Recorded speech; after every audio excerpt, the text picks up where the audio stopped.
Hi, everyone, and welcome. We will get started in just a few minutes. Thanks for being here today. See some friendly faces that I know already. There's Gwen from New York City. Well, actually, New Jersey, maybe. I don't know. New Jersey. Okay, I knew it was somewhere over there. There's Ann Snyder. Hi, Ann.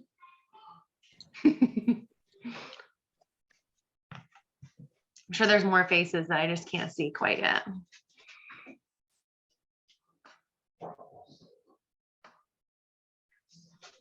All right, Ashley, the floor is yours. Let me do a quick introduction for you, and then we'll get started. How's that sound? That sounds perfect. Are right. you going to continue to let people in and I don't have to worry about that? Okay. Yep, I'll handle that for you. Just a second. I'm pulling up your introduction here.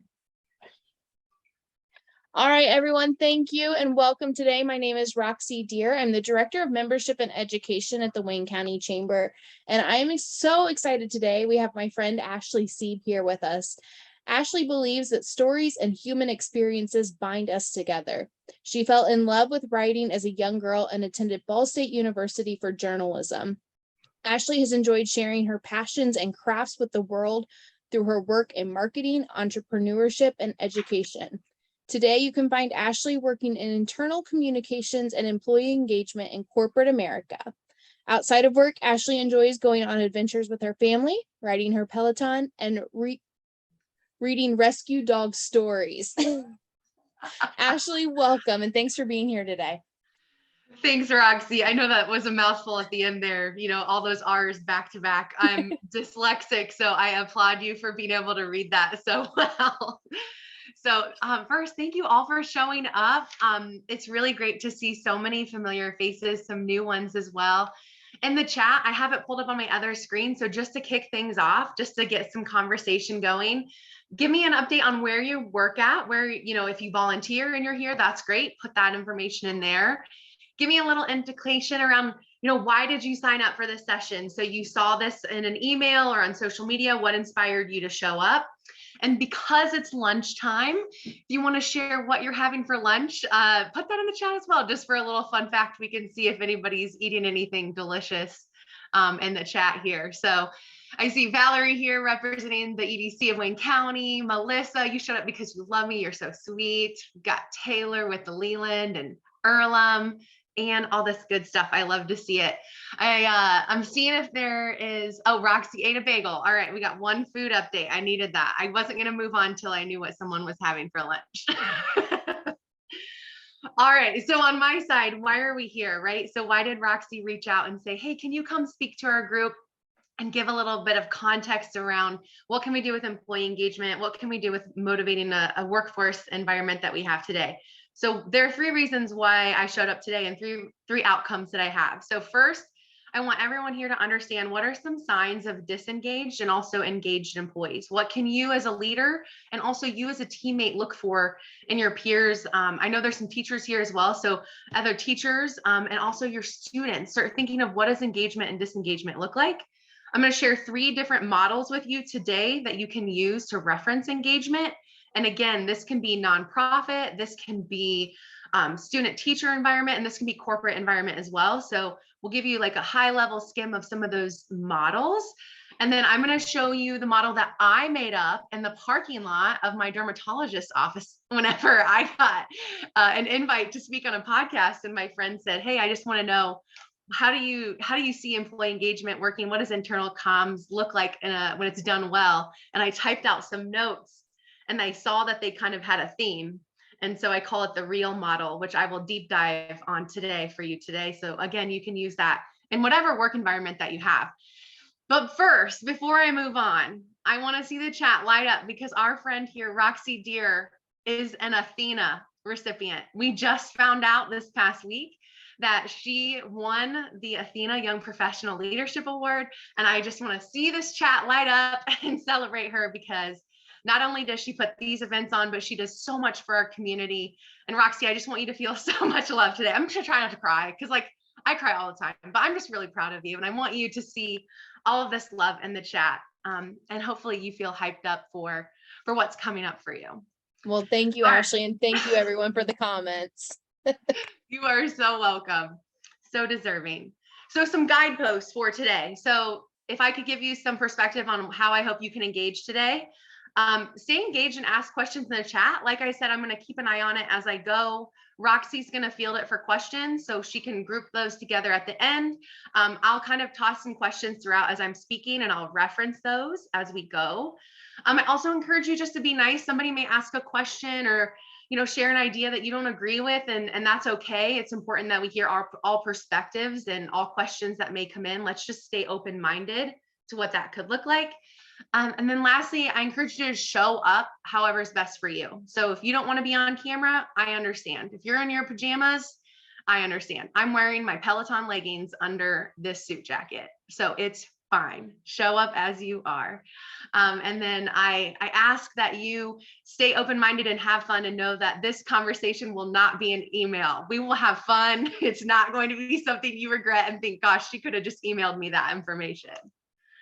I did a survey before we started the session, and there were 11 of you who participated. So thank you. I was really excited to see some of the results come in.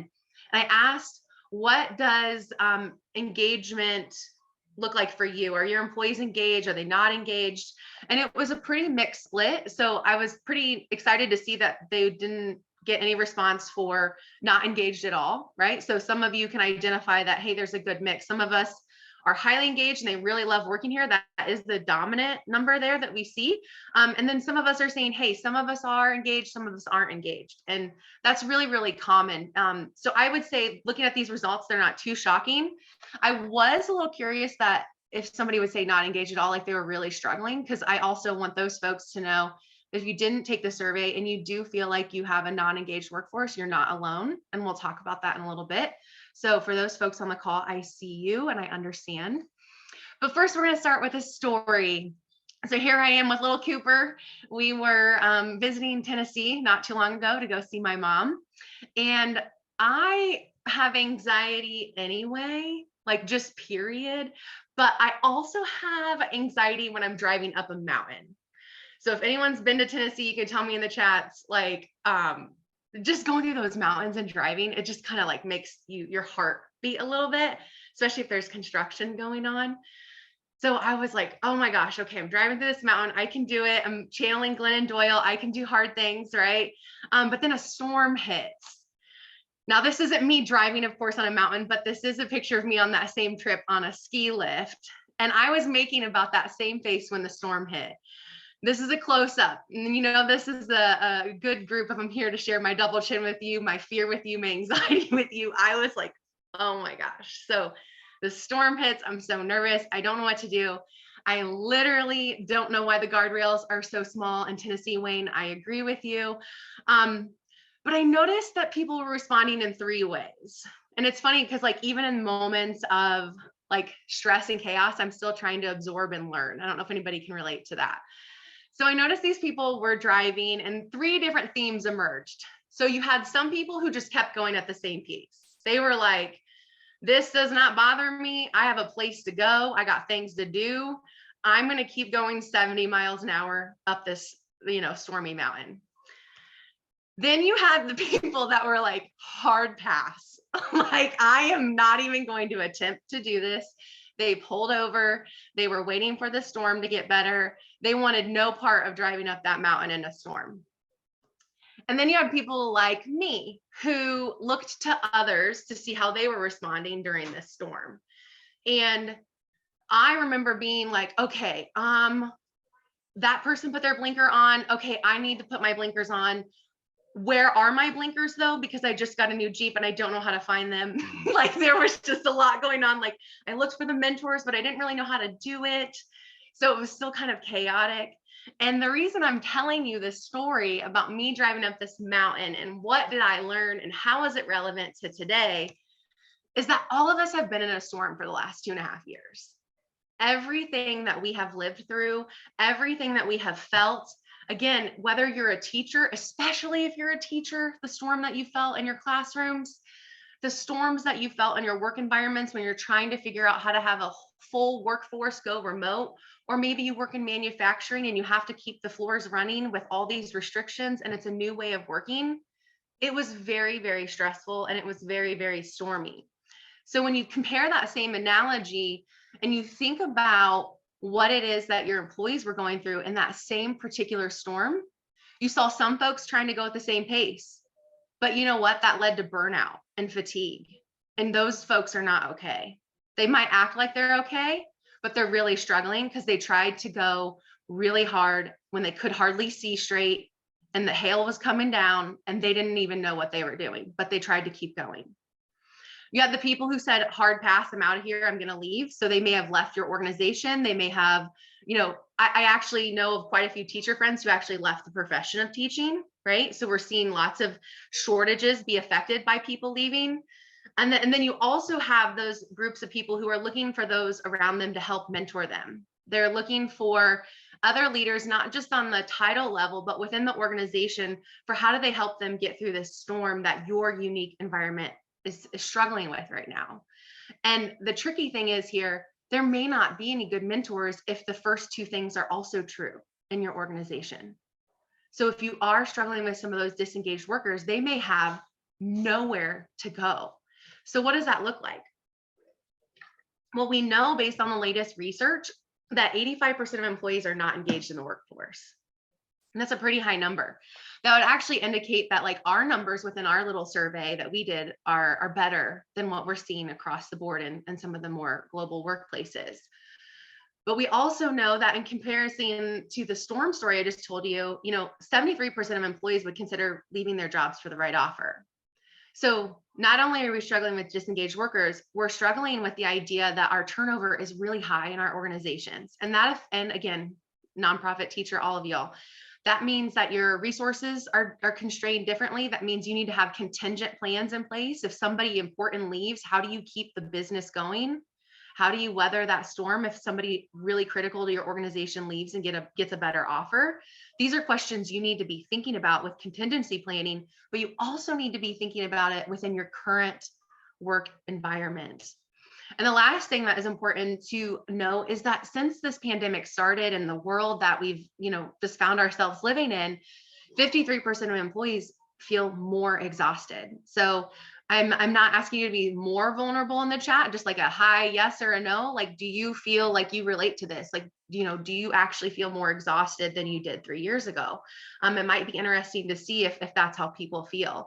I know I do. I know there was a moment where I kind of leveled out, but I'm seeing so many yeses come in, and that means we're not alone, which is great. But it also means that this number is probably a lot higher than 53%. So we have to know that as leaders, as people who work with others in the workforce, what do we do whenever we're exhausted? Well, when I'm exhausted, I'm really grumpy and I'm not fun to be around. And you might think that is not a side that I portray, but you can ask my husband and my kid. And I become a different person when I'm exhausted. And you need to have that awareness for your own team. So what does that look like, right? I kind of hinted on some of that. So if your employees are engaged, I love this Michael Scott meme here. It's going through a little bit of rough patch the whole year, actually the whole 3 years, right? So, we're looking at people who are withdrawing from activities and conversations. This is true for somebody like me who's naturally extroverted. If you have somebody on your team who's pulling back, who's not talking as much in meetings, who's, being more silent in conversations, that means they're disengaged in some way or something's going on in their life, right? I'm a pretty open, vulnerable person, but when something heavy is going on, I tend to shut down. And so that's usually the first indication that something's wrong with me. And you will, if you take the time to know your team members, which we'll get to this later, you'll know their coping mechanisms and what is it that they do. Some people may overtalk, they may overfunction whenever they're in high points of stress. And you would need to know what that looks as well. You'll also see increasing apathy. So this will be whenever you ask a question and you'll just get the shrugs. Or you'll be in a meeting and you're trying to jazz up your team and you'll be like, hey, what do you guys think if we do this thing and it's going to be super fun? And it's just awkward silence and no one's really wanting to participate in what you have to do, which you thought was this really fun opportunity. And yes, I agree. The silence and apathy is really hard to overcome, especially if you're an empath like me and you soak it in And then you're like, oh, did I say something wrong? Right. So it's important that you identify and understand what that looks like. And then I'm going to give you tools for how to overcome that shortly.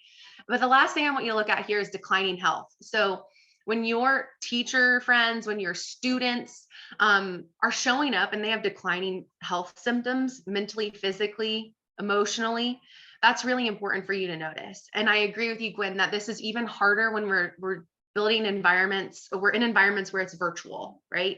We've got a lot of meetings that I have as an employee for a global company in Indiana. I'm on video calls all day and I'm over it most days, right?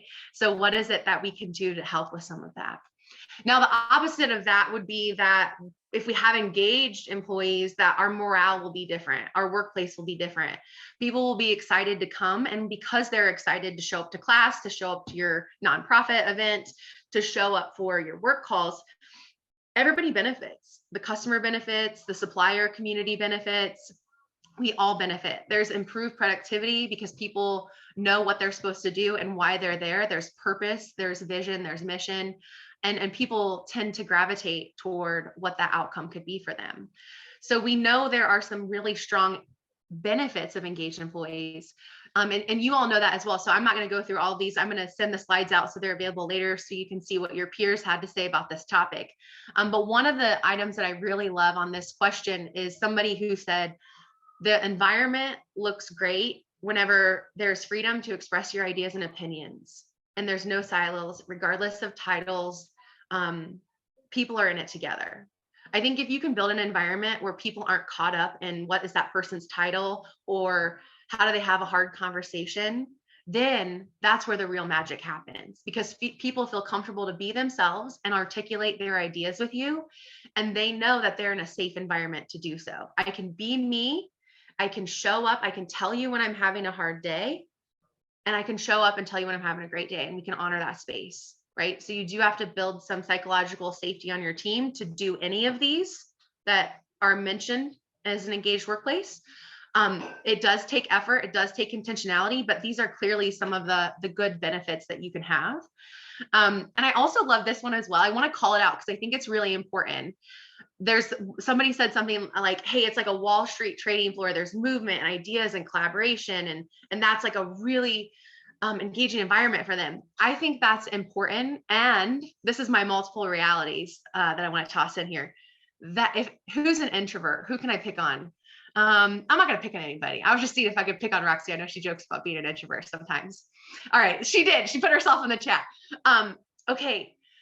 Roxy may not like the Wall Street trading floor because it's going to make her introversion like just tighten up, and it's going to make her anxiety panic because it's too overwhelming for her. So what's important to remember here is, as an extrovert, I can relate to the Wall Street trading floor energy because that makes me go up higher. As an introvert, that's my worst nightmare.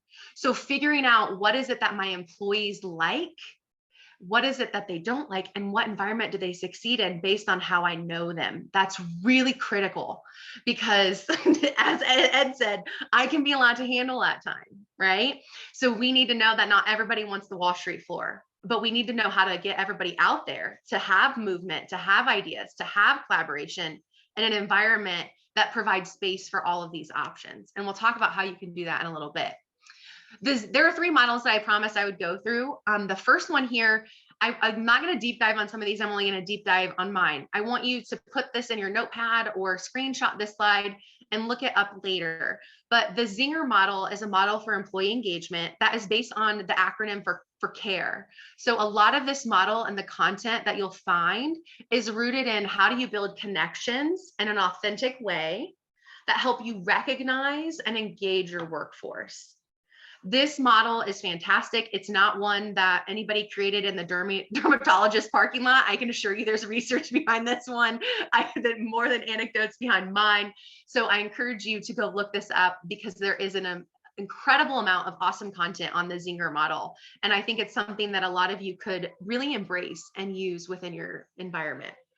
So the other model that you can look up as well is this Deloitte model, which focuses a lot on where I think a lot of us need to go if we want to really make the new ways of working match the world around us. So what is it to have meaningful work? Have you asked your employees or your students or your board of directors what makes work meaningful for them? If you don't, you're just making that decision based on your own particular lens. So you need to take that time to understand what does meaningful look like for them. How do people want to have some hands-on experiences? Do they want coaching in their roles?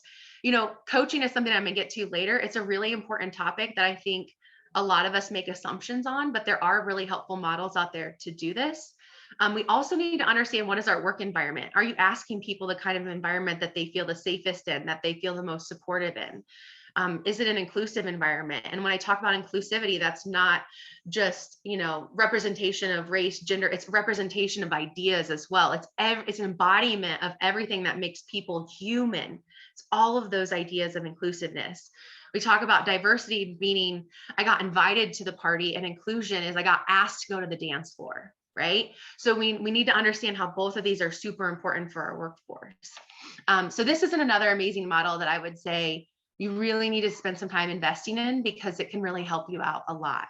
And again, that line that I would call out is a focus on simplicity.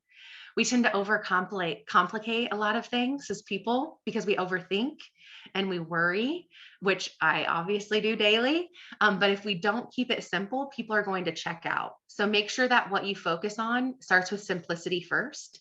And you do activities that say, how do we make this more simple? How do we make this more clear? And you ideate and make versions off of that.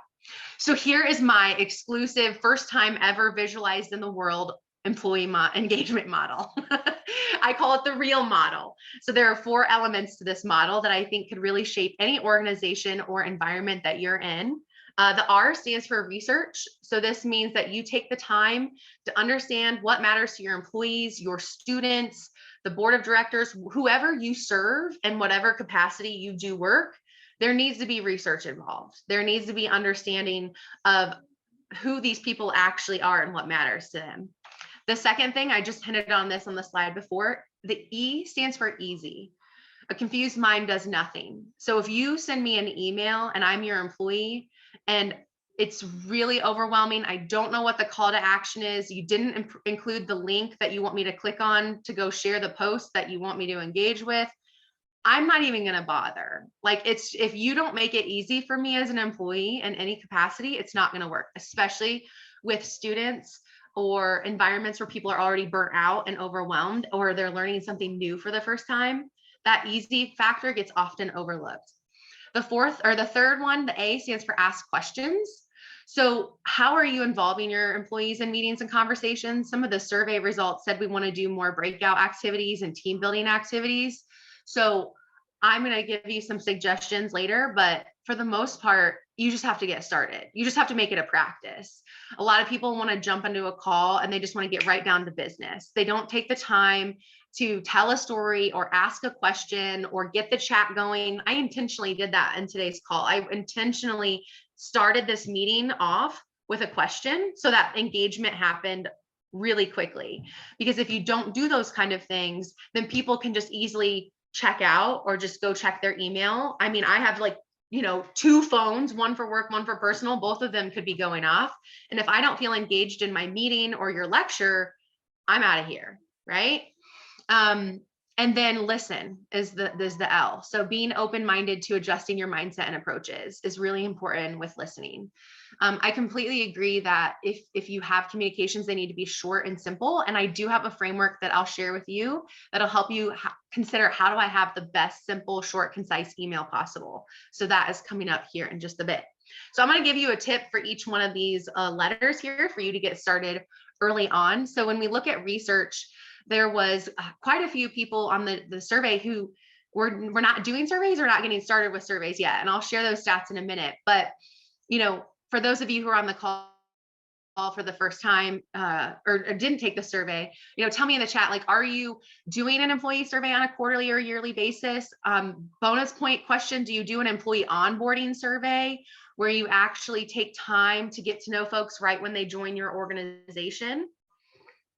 You aren't doing these things, it can get started really quickly. And I love, Alexandria, that you said, I only have 2 staff.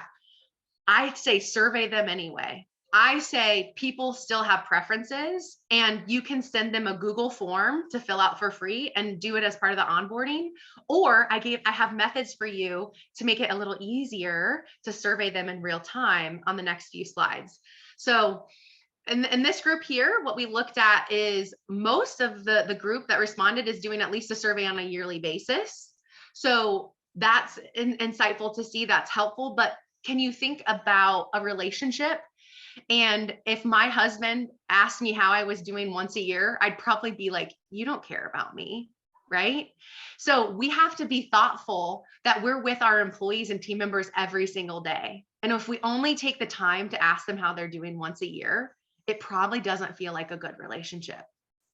And I know that's maybe controversial to say, but I think it's important for us to remember and recognize that we need to be asking that more often. So I'm going to give you a set of questions. I'm not going through this because I'm going to give you this PowerPoint after. But here are a set of questions you can ask for a new hire survey.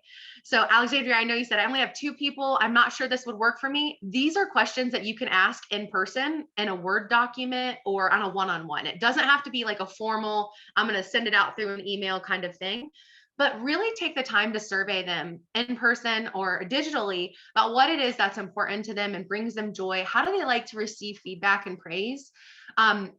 People, you'd be surprised how different people are. And if you don't ask them, you're going to deliver feedback in a way that you would want to deliver like you would want feedback. So some folks want honest, direct feedback.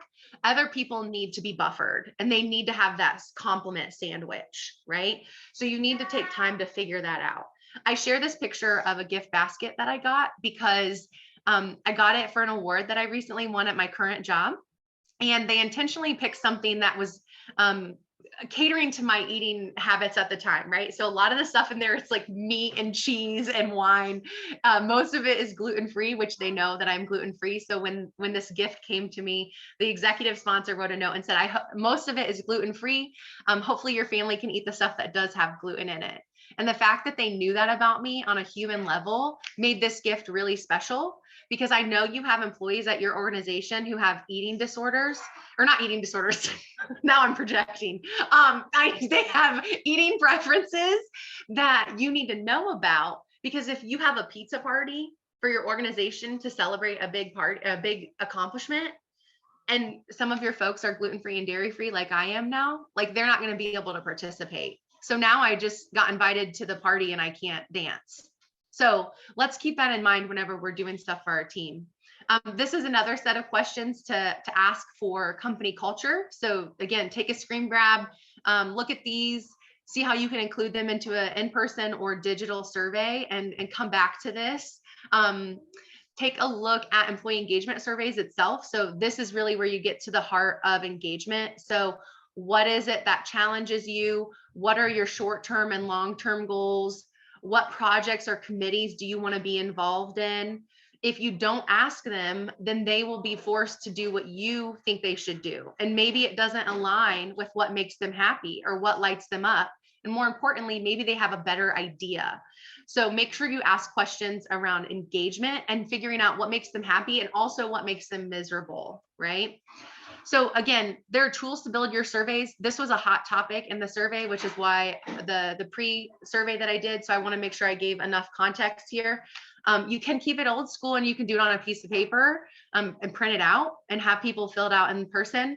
Another thing that I've seen people do is just have like index cards. And so at the end of every meeting, you can write down how it is that you're feeling or what questions you have. So this is for my smaller teams that I have out there. Index cards work really well.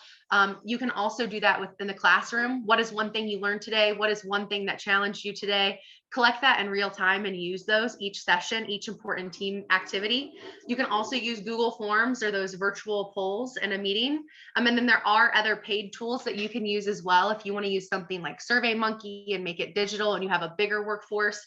But in general, just taking the time to ask, taking the time to give perspective on feedback. And again, it's going back to the analogy I said earlier. It's showing them that you care. It's showing them that you care about how they feel, what is important to them, and how you can take action on that. So if we go into the next step around making it easy, it's important to simplify your communications. I think it was Roxy in the chat who said, if it's overwhelming or if it's too long, I'm not going to engage with it. It's going to overwhelm me. So it's really critical that you use simple tactics for people to read your email, like skim read it even. Does it pass a skim reading test? Do I have bolded words for what's important? Do I have highlighted deadlines in there? Can I use bullet points instead of a 5-sentence paragraph for something? Can I use visuals or videos in this communication? And this is where I promised you a grid that would help you whenever you're trying to do something with your communication.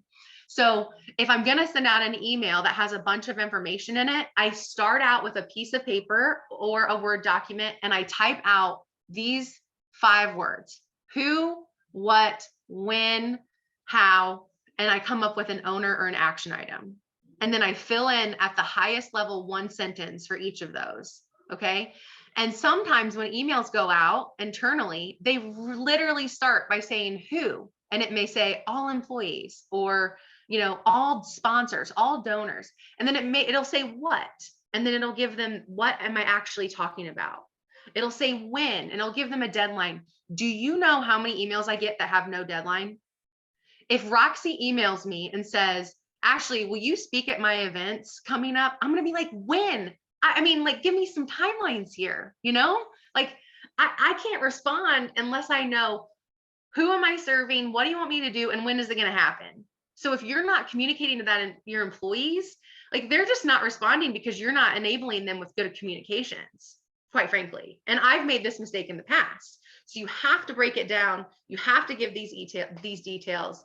And every single communication, whether it's in person, at a team meeting, or it's in an email, you need to make sure you have that call to action. Why are you sending this? What do you want me to do? Do you want me to sign up for a class?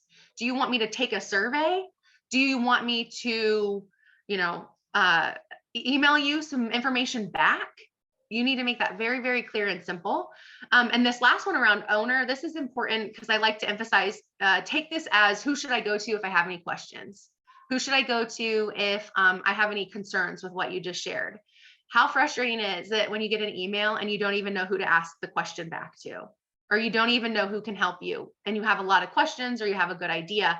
Make sure that there's an owner or a person that they can go back to, because otherwise your employees will just start flooding information amongst each other and there won't be a clear line of communication reporting back up to the main cause and mission of the organization or the message that you've just spent a lot of time creating. I can spend hours creating an email to go out internally because it needs work to be simple and clear. So a lot of you in the survey also said, hey, I want to do more team building activities, or I want to start building engagement, even virtually. This is important to do in the virtual work environments and starting your conversations off within a team building activity. One of my favorite things to do is just like a quick fill in the blank activity. So, hey, in the chat, fill in the blank to this question. One that I saw recently that really aligns to what we talked about earlier is in the chat, whether it be with your students or boards or employees, you say, hey, I just kind of want to understand where your energy is at today. How are you feeling? So in the chat, I'm going to give you 3 options, and I would put it on the slide too. I would actually have these colors on the slide. Don't just say this because we have visual learners. We have people who can't process information. If they just hear it, they have to see it. So in the chat, type in green if you're feeling great and you're good to go. Type in yellow if you're here, but you're struggling or you have a lot on your mind.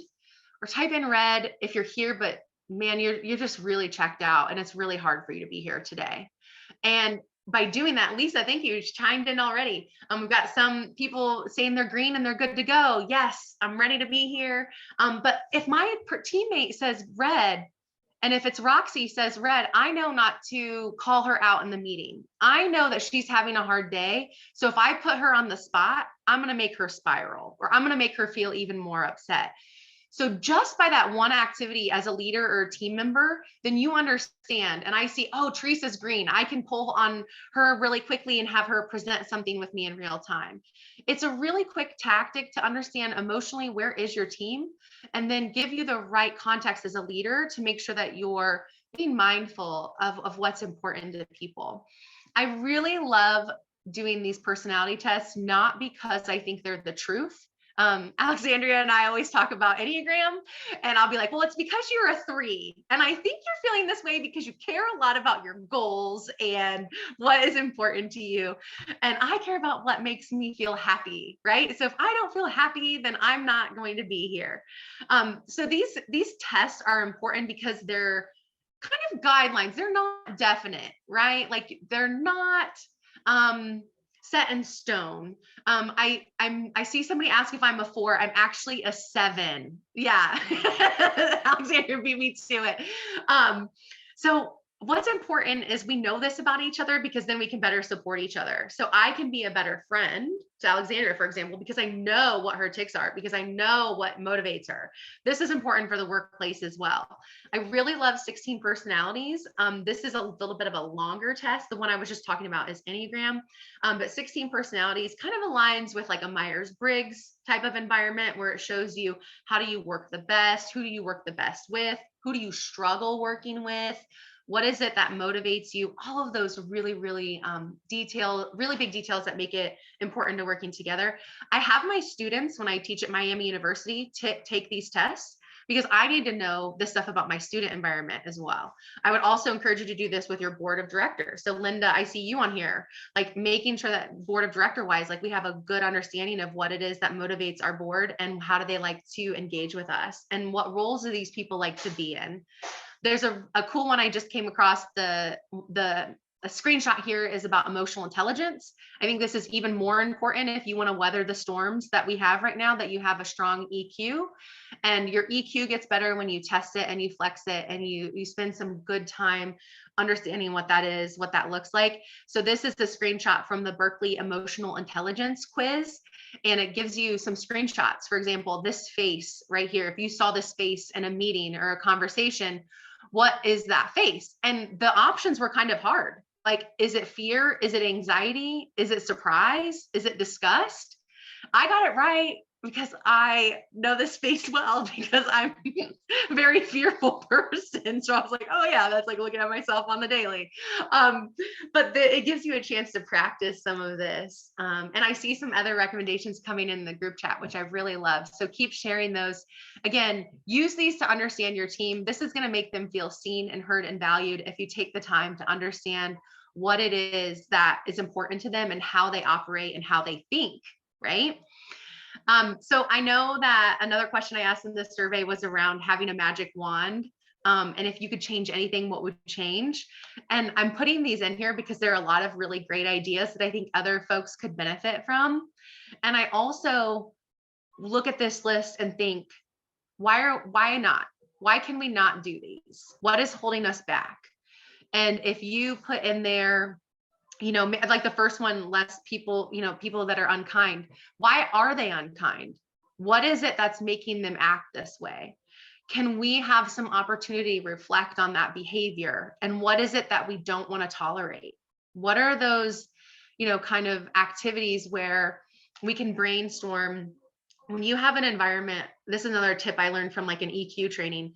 When you have an environment that is negative and toxic, and you have people saying like, I don't like to be here, it's messy here, it's complicated here, people are negative and not nice, one of the best things to do is to channel that negativity. And I say this and people just turn their heads and think, how can I make negativity good? I'll tell you there's 2 things to this. First, negativity tells you an indication, just like anger, what is not in alignment with people's values. If I'm angry, that's not necessarily a bad emotion. It just means that I'm indicating that something is important and off balance to me. So the same is true with negativity. So if you have an opportunity to get your team together and say, we're going to brainstorm, what is it that makes a day at work the worst possible day? And people will just throw up responses. Somebody didn't show up. Somebody was late. Like whatever environment you're in, like it could be, I work at a bank, right? So like the internet goes out or this person didn't show up or something, right? Like you just literally brainstorm all of these things that could go wrong. And then at the end of it, you say, okay, now that we've all come together to say, this is the worst possible day at our company, what does the best day look like? So you capture all emotions, you capture all of that negativity, that energy, and then you make people in the moment shift to the best day. And then those responses are what you run with. Those responses are what you take and run with and make meaningful change in your organization. So again, it's tricky, but you can harness that negative energy somehow. And we get to the L, the last one here before I go into some examples. Listening is really important, and it's also really hard. Listening is really hard if you're like me and you get excited in conversations and you want to share back with what people are saying or agree with them. You want to validate what they're saying, and sometimes you interrupt and you don't mean to. So it's really important to listen, that you listen in the moment to understand, not listen to reply. And if you relate to what I was saying, where you want to interject and you want to share your own stories because you care, not because you don't care, but because you care, take notes while people are talking. And maybe even on your phone, just say, hey, while you're talking, I'm going to take notes on my phone so that I can come back and highlight this. Set some parameters around what you're doing. But I always tell people I'm taking notes when they talk so I can capture what's important to them and capture my questions. And we can come back to those, and that person gets space to fully share how they feel. And again, that's really going to flex your EQ and make for a safer environment. The other thing you can do, not as a leader even, I mean, across the board, what you can do is look up the GROW model. The GROW model is a model for coaching. I was trained and got certified in this at my last job, and it helps me have conversations with my team members who are struggling. So what happens when somebody comes to you and they're struggling? So Valerie, I see you on the call today. If Valerie came to me with a problem and she was struggling, Ashley 2 years ago probably would have been like, Valerie, why don't you just do this? And why don't you just go there? And you want to fix it, right? Former Ashley just wanted to fix all of Valerie's problems. But that's not helpful to Valerie, because maybe she just wanted to vent, or maybe she needs to process what it is that she's even trying to do. Or maybe she doesn't even know what her options are to move forward. And I'm over here blasting her with a solution before she even knows what's important to her. So the GROW model is a way for you to have a conversation with an employee, with a student, with a team member, and look at, how do I identify this conversational flow? So if Valerie's struggling with something, I can ask questions and say, well, what do you want to do about that problem? And Valerie's going to come up with some of her own ideas and her own solutions. And then I'm going to say, those are really great ideas, Valerie. How do you want to move forward? And then she's going to own what her options are to move forward with that problem. And then she's going to understand, oh, wow, I do have the power to solve this. I am in control. And then she thinks, wow, I just had a great mentor, because I had somebody who didn't just tell me what to do. It's somebody who listened to me, who knew the storm that I was in, and helped me get to the other side towards sunshine. If you want to have more mentors at your organization, I encourage you to look into the GROW model and figure out how you can train your folks on that, so that we can start having conversations with people and not lecturing people. Because if my husband tells me what to do when I'm upset, I don't even want to hear it. Like, do not tell me what the solution is. I want to come to this on my own terms. And it's really important that you do that with your employees as well. So here are some examples. I know some of the people in the survey said, how can I get started with this now? And I want to wrap up here so we can save the last 10 or 15 minutes for questions. That's, one of the things that you can do. This is Lindsay. She's the CEO of Casted, which is a podcast company based in Indianapolis. Every Friday, she sends a Friday note, and it includes observations or recognitions or updates from that particular week. She elevated this by actually using Slack's feature to do video messages. So how do you actually get on camera in front of your team and share some video updates with them? Sharing observations on what you learned and recognitions is so powerful for morale. Even if you have a small team, even if you have 4 people on your team, that actually makes it easier. Because if I'm Melissa, and I'm just picking on Melissa because I see her in my view now, if she sends out a leadership update every Friday, she only has 4 or 5 team members. She can think of one positive thing to say about them every Friday, and that is so powerful. And it makes me feel so valued as an employee. The second company that I'll highlight right here near us is Henny Penny. They have a great job with Melissa said just one. Yeah, Melissa, all the ways that they were great. Pick them all. Dedicated employee wellness program at Henny Penny. They do employee appreciation events and they do community service projects together. So if you are struggling with a group of employees who somebody in the survey said, how do I deal with employees who are, I think the direct quote was jaded and entitled. So if I have jaded and entitled employees, I need to get them on the front lines to show them what the real world is really like. Okay. So that means doing community service projects together. My humble awakening when I was a 20-year-old was volunteering at a homeless shelter in Indianapolis and tutoring young kids. I got on the front lines of what that looked like and it forever changed me. So if you can give an opportunity to your staff to volunteer together, to get perspective together and to reflect on it and do these events together, it'll change so much more than you can even imagine. I also really love Richmond Family Dentistry. They do a great job at getting their staff involved on social media. They do these hilarious TikToks. They do a great team building activities together. One of my favorites that they did was around Christmas time where everybody drew a name and then they went to Goodwill and they picked out an outfit for that particular person. So I would have picked out an outfit for Valerie and Valerie would have picked out one for Roxy. And then they show up to the Christmas party in these outfits that other people picked for them. Like, how funny is that? I know, some of you who are like, hey, I really care about what I look like. That might not be fun for you, but I do think in general, it could be a really fun activity. So think of fun things you can do as a team, because again, it was a team building activity, but it was also morale and bringing people together through dinner. I also like how they give back to the community, the Desmond Bain, I think it's actually going on next week. They gave away sponsorships for that, and they paid for some students to go to this program, which I think is really, really amazing. So give back to your company. The Village Foragers, I spelled that wrong, so I'll fix it in the presentation slides when I send it out. Again, good old dyslexia coming into play. But the Village Forager here, they do a great job at making sure that your employees can be your brand champion. So a few weeks ago, actually the day that I was supposed to present, they did an employee takeover, which I thought was really fun and engaging to follow on social media. So, maybe it's on the EDC's social media page and Teresa does a takeover. Valerie, you said she's always green, she's always happy. It could be something really fun for people to get the behind the scenes on what is it like there, especially whenever you serve the stakeholders of this community. Like, how do you humanize your brand more and make it really fun? So it's a really good idea. And then we've got to call out our own chamber, because just yesterday they did their first reel or TikTok. I don't even know where all it went. Roxy, you can comment in the chat. I saw this and it was so funny. It was so relatable.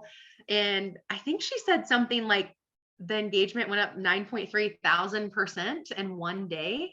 So if you're hesitant to do these kind of activities, I understand, but the value is there. And I think this example is important because it shows you that leaders can set the tone for trying something new and taking a risk and making other people feel comfortable to do the same. And I said that to Melissa early on the call, and she said, we have to be game to try new things. That's what leaders should do. So if you have any questions about that, I'm sure I'd be happy to answer. How is it that I find audio? What do I do for finding trending TikToks? Like, you have a good group of people here. The Hype Young Professionals group would be able to help you, I'm sure, with some of the topics that they put out there. So don't let yourself say, I don't know how to do this, so you don't. Say it, I don't know how to do this, so I'm going to find out how, because I think it's completely worth it. So understanding that multiple realities exist is really important right now. If you want your team to feel valued and seen and heard in this storm, it's important to make sure that what your experience is completely different than someone else's, and both of those are valid. So really embracing multiple realities is really, really important as a team member and leader. I can have a bad day and be a good person. Okay. They don't have to be mutually exclusive. There are multiple realities that exist in our world all of the time. So on that note, I say steal a strategy from improv. I know, Roxy, you've done some of the Diva improv classes. The number one rule that they tell you is yes, and. Yes, and. It's never no, but. right? No more buts. If you take away anything from this conversation, it's no more buts. There's nothing worse than opening up to someone and then they say something like, but at least you have a job, but at least this, but at least blah, blah, blah, blah. It's so disheartening, and it always comes from a good place. I think, like, I always try to assume positive intent. So it's really important that you keep that in mind. Yes, you're having a hard time and there is a way forward, right? That's an easier, kinder way when someone's struggling to give them that reassurance versus throwing a butt into your conversation. Ted Lasso is one of my favorite shows in the whole world. So be like Ted Lasso, be curious, not judgmental. I have to catch myself on this all the time because guess what? I have empathy for people who are most like me. That is how most of us are. So that means I am more likely to have empathy for somebody who's anxious, and I am less likely to have empathy for somebody who's a jerk, right? But those jerks also need some empathy because we need to figure out, why are they a jerk? Just like I want someone to figure out, why am I anxious? So remember that empathy isn't exclusive to one aspect. It means we have to embrace curiosity to figure out, how do we move forward? And the last thing here is just to make sure that you reward and recognize your team in ways that match their needs. 43% of employees prefer private recognition. So that means if I'm on a team call and Valerie wants to give me a shout out and she does it in front of everyone and she goes on and on and on, that might actually make my anxiety spiral, and I would get really nervous and I'd feel like I have to like put on a show or smile a certain way because I really just would have loved for her to send me an email instead. So I encourage you, on that list that I shared earlier, there's a list of love languages for work. Figure out, how do your employees like to receive praise and recognition, and honor that. Because some people may want that private recognition and not the everybody on the call knows about it recognition. And that's just really important for you to know as a team member and a leader. And lastly, there are just some local companies that I would call out that help with some of this employee engagement work. Even if you don't work with them, following them on social media is really impactful. So Strativise does a lot with consulting and employee engagement and culture and morale. And, full disclaimer, I have worked for them before. I'm a proud advocate of their work. And I think what they do is really, really powerful for building engagement and understanding what's important to your employees. And then also Mezzo Solutions, I love their content, even on social media, because they talk a lot about mental health and mental health awareness. So if you're not somebody who struggles with mental health, that seems like a topic that you don't know how to address within your team, I encourage you to just follow them. Even if you just take a second, figure out the content that they share and how do you learn from it? How do you grow from it? How do you become a more empathetic leader who understands the full person, not just the task that I have at any given job? So before I go to Q&A, I think it's important that you reflect on, how do you handle the storm that your team feels? What tools do you deploy to understand what's important for them? When you ask them how they're feeling, do you actually listen? Do you give them space to ask questions in a thoughtful way? It's really up to you as both a leader and a team member to make sure that your storm that you're in is something that you can overcome. And I do love Adam Grant. He's another good follow on social media, which is why I put this in here. A lot of times you hear people talk about how a company is a family. And I always challenge people to say, maybe you should use the word like community or something instead, because you don't fire your kids when they don't perform well or let go of them during hard times. So make sure that whatever environment or vision that you share, it is a place of community. It is a place of shared values. It is a place that values people as people. And what's important to them, how they like to be referenced, if they want certain pronouns to be used, you honor those pronouns, and you come from a place of curiosity. This is really, really important in today's workplace. So here you go. I'll open it to Q&A. But this is my LinkedIn page. You can ask me any questions after today's session.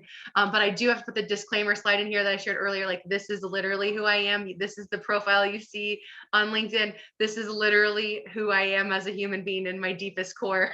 So you just need to know that if you decide to ask me any questions, that's the real Ashley on the side there. So Roxy, thank you for the opportunity. I know we've got 6 minutes left. I'd love to answer any questions. All right. Thank you, Ashley. Are there any questions? You can either unmute or you can drop them in the chat box. I was trying to see if we had any come in when we were chatting. So Gwen asked a great question. This recording will go up on our YouTube page, and you can find that on our website, our YouTube.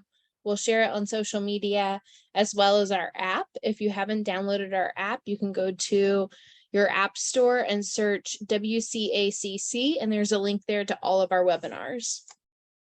And I can share the slides as well, Gwen, and I have some resources that I will share in there as well. Okay, Anne, I get this question all the time. I love it. It's a great one. Anne said, how do you always stay so positive? Especially during a storm, right? Like I was just kind of articulating some of these variables. I'll be vulnerable and honest and say that I think the most positive people in your circle have been through some really hard times. And I stay positive because I know what it's like to be in a dark place. And I know what it's like to not have a positive environment around me. So I work really, really hard to have the right people around me. And I work really, really hard to stay in therapy, to regulate my emotions and understand how to catch myself and what is going on, because I make mistakes too. Everything that I just talked to you about, I have learned the hard way. I have made mistakes. This is not easy. It's not easy to get it right and to be a good person all the time. So I just really lean into, I know what it's like to not feel so great, and I'm going to work hard, and I'm going to give myself the tools and the space to be better than I was the day before. And it's baby steps. It's definitely baby steps. So, I think there was another question, Roxy, that came in there. Yeah, Lisa's asking if she works for a large company, people 4 to 1,000 employees, are there ways that they can scale what you're talking about to what they do? And she says, how do we ensure that we honor how we recognize our employees? Yeah, I think, the benefit, there's always a blessing and a curse to having a big size company, just like there is for a small size company. So when you think of a larger scale organization, my first reaction is, in general, most of the time you have a little bit more resources and funds, not always, but to deploy some of the more digitally enabled ways to capture feedback. So some of my team members here on the call who have 2 or 3 people, they're not going to pay for a license to use a certain kind of survey tool, or they're not going to pay a consultant because they don't have the budget in any way, shape, form possible. So if you have the budget, I would actually look at that and say, what tools can we be using to capture some feedback from our employees during the onboarding process, and then also on a regular cadence. So if you're not already, and I wanted to see if you added anything there, if you're not already capturing some of those initial areas of what's important to your team members, that's the quickest way to start, is on the onboarding process. Because if I feel connected and seen and valued from you from day one, then everything else becomes much easier to stay connected with you on. So I would just say, make sure that initial onboarding experience is really strong. Make sure that recruiting experience is really, really strong. Start with test groups and test pilots. So again, if you do have 1,000 employees, maybe survey the first cohort of new hires in the month of August with a new hire survey, and then start to scale that as it gets better. Maybe you take opportunity to do a quick survey on how do people like to be recognized, and you just get a pulse for what it is that your team, wants. And then once we know what they want and how they want to receive it, then you can start building out different options to recognize them. So again, I think it's really comes down to that listening and asking part, because otherwise we make a lot of assumptions on what people want. And then again, I would go back to being a big organization. You can pilot some of this. You can start small, and then the scalability and the lessons learned come after you're able to start doing that. And if I were you, I would just start anecdotally talking about this in meetings with some people. Start with just your team. Start with, hey, how are you today? Red, green, yellow, right? Hey, Roxy, do you have any dietary restrictions? I'm planning a team event next week. Do you have any restrictions I should know about? Start small with your team, and then figure out what works and grow it from there. Lisa also asked if you have any recommendations to find sample stay interview ideas. Yeah, I can put those in the resources that I send out. I can send out some information there that would be helpful around, I think what she's getting at is like, how do I have a conversation with current employees to make sure they want to stay here, to make sure that they feel engaged and that they belong here.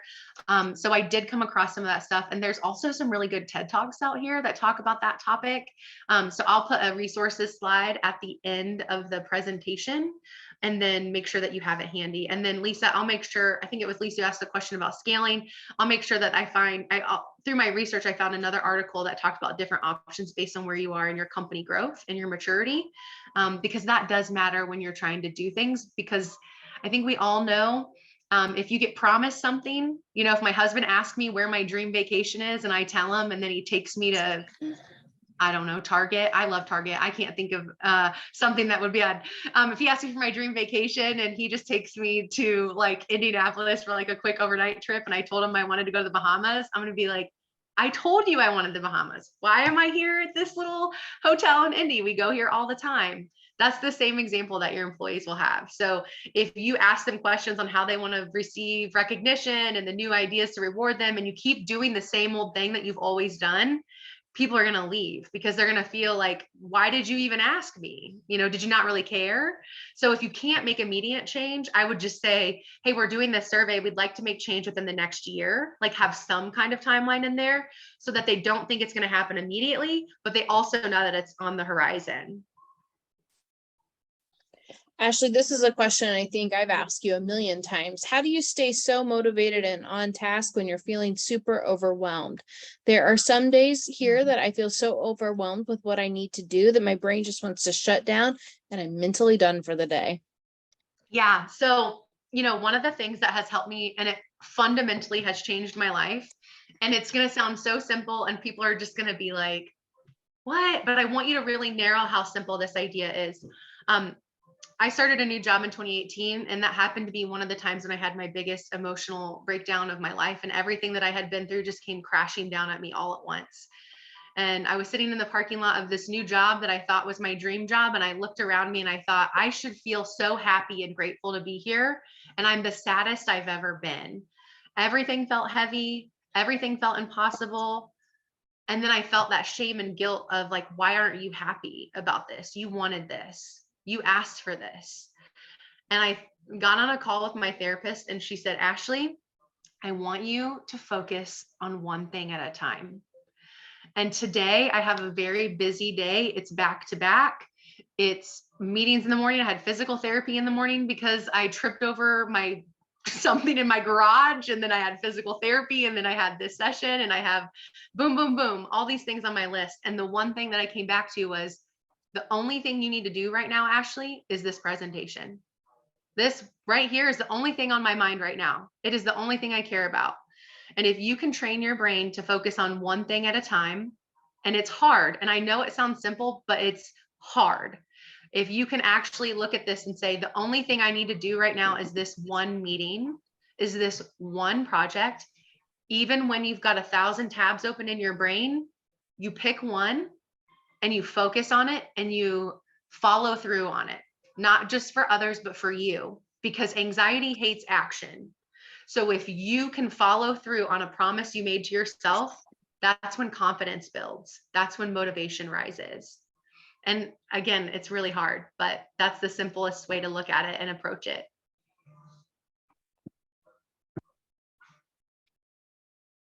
All right. Well, thank you, Ashley. Can we all celebrate her in the chat box and tell her thank you and congratulations for doing this presentation, completing it off her own checklist today.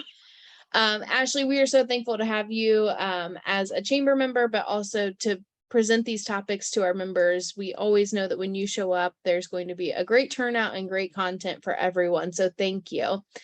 If you're interested in doing our next Business Ed Luncheon, it is happening in 2 weeks. Ed De La Paz will be presenting on how to get the most out of your website. It will be an in-person working workshop. You can find more at wcareachamber.com or .org, sorry.